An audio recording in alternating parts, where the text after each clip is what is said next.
What is the point of the ministerial code? Because not one of them seemed to abide by it. Last weekend, the Justice Secretary announced that all the prison reforms he was planning, he announced in the newspapers and on Twitter and probably a big message on the side of a big red bus.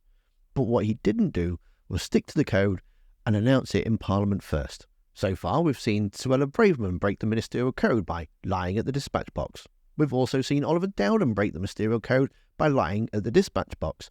Both of these have not come back to correct the record.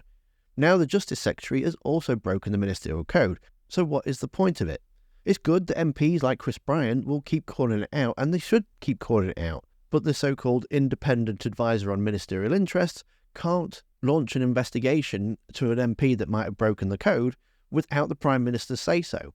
And if the Prime Minister's own MP is the one's breaking the code, he's not going to go, oh yeah, I know, I'll start an investigation on them, will he? It's a backward and flawed system. Sir Chris Bryant. Thank you, Madam Speaker. The ministerial code says that all announcements, major announcements of government policy should be made to the House first. Yet half of what has been announced today was preluded to us in an op-ed written by him, in briefings to national newspapers over the weekend. That is a breach of the ministerial code. And when I asked Sir Laurie Magnus, the independent advisor on the ministerial interests, whether he would investigate such breaches, he said, yes, in theory.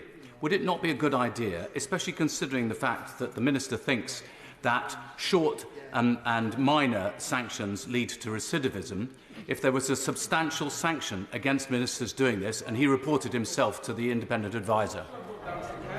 I'm afraid I don't accept that point. And it needs to change. The Tory party conference was officially a disaster, with no bounce back in the polls and the gap widening for Labour. And you can see why it went so badly wrong in the video that's on screen now. Don't forget to hit that like button. Thanks for watching, and I'll see you next time.